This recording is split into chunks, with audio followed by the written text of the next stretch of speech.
ನಮಸ್ತೆ ವೀಕ್ಷಕರೇ, C S ಫ್ಯಾಷನ್ಗೆ ಸ್ವಾಗತ. ಮಧ್ಯಾಹ್ನ ಊಟಕ್ಕಂತೂ ಮಾಡಿಸಿರುವಂತಹ ರುಚಿಕರವಾಗಿರುವಂಥ ಕಡಲೆಕಾಳು ಸಾಂಬಾರು.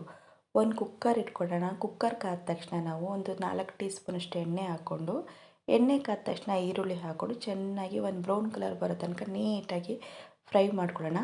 ಇದು ನೈಟೇ ನಾವು ಕಡಲೆಕಾಳ ನೆನೆ ಹಾಕಿ ಇಟ್ಕೊಂಡಿರ್ತೀವಿ. ಒಂದು 8 ಗಂಟೆಗಳ ನೆನೆ ಆಗಿರಬೇಕು.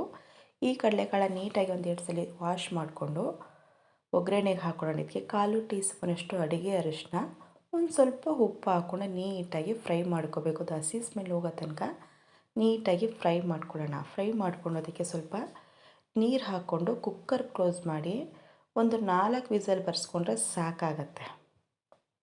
ಒಂದು ಅರ್ಧ ಕಪ್ಪಷ್ಟು ತೆಂಗಿನಕಾಯಿ, ಅಷ್ಟು ಬೆಳ್ಳುಳ್ಳಿ, ಸ್ವಲ್ಪ ಶುಂಠಿ, 1 ಇಂಚ್ ಚಕ್ಕೆ, ಒಂದು 3 ಪೀಸಷ್ಟು ಲವಂಗ, ಒಂದು ಸ್ವಲ್ಪ ಕೊತ್ತಂಬರಿ ಸೊಪ್ಪು, ಸ್ವಲ್ಪ 4ರಿಂದ 5 ಟೊಮೊಟೊ ಹಾಕ್ಕೊಂಡು ನುಣ್ಣಗೆ ಗ್ರೈಂಡ್ ಮಾಡ್ಕೊಳ್ಳೋಣ.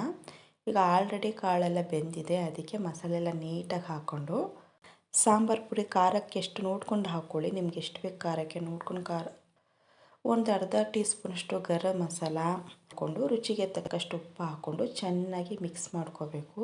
ಬದನೆಕಾಯಿ ಮತ್ತು ಆಲೂಗೆಡ್ಡೆ ನೀಟಾಗಿ ಹಾಕ್ಕೊಂಡು ಮಿಕ್ಸ್ ಮಾಡಿಕೊಂಡು ಹಾಗೆ ಇದಕ್ಕೆ ಕೊತ್ತಂಬರಿ ಸೊಪ್ಪು ಹಾಕ್ಕೊಳ್ಳೋಣ.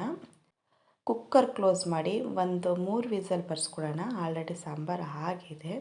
ಈಗ ಬಿಸಿ ಬಿಸಿ ಅನ್ನಕ್ಕೆ ಕಡಲೆಕಾಳು ಸಾಂಬಾರು ಹಾಕಿ ಊಟ ಮಾಡಿದ್ರೆ ತುಂಬ ಅಂದರೆ ತುಂಬ ರುಚಿಯಾಗಿರುತ್ತೆ. ಮುದ್ದೆಗೆ, ರೈಸ್ಗೆ, ಚಪಾತಿ ಎಲ್ಲದಕ್ಕೂ ತುಂಬಾ ಚೆನ್ನಾಗಿರುತ್ತೆ. ಈ ರೆಸಿಪಿ ಇಷ್ಟ ಆದಲ್ಲಿ ನಮ್ಮ ಚಾನಲ್ ಒಂದು ಲೈಕ್ ಕೊಡಿ, ಶೇರ್ ಕೂಡ ಮಾಡಿ, ಬೆಲ್ ಐಕಾನ್ ಕೂಡ ಪ್ರೆಸ್ ಮಾಡಿ, ನಮ್ಮ ಚಾನಲ್ ಸಬ್ಸ್ಕ್ರೈಬ್ ಕೂಡ ಆಗಿ. Thank you for watching.